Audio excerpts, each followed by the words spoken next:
মাস 10 দিন গর্ভে ধরে প্রসব যন্ত্রণা সহ্য করে, 10 মাস 10 দিন গর্ভে ধরে প্রসব যন্ত্রণা সহ্য করে করেছেন যে মা জন্মদান।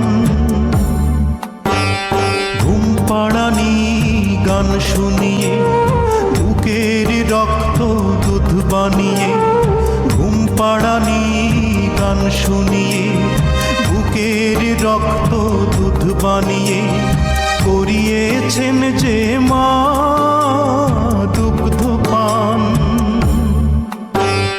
যে মা ছিল বাড়ির রানী সে মা হলো কেন চাকরানী? কোন পাষণ্ড করেছে কাজ? হায় আমি কি দেখছি আজ।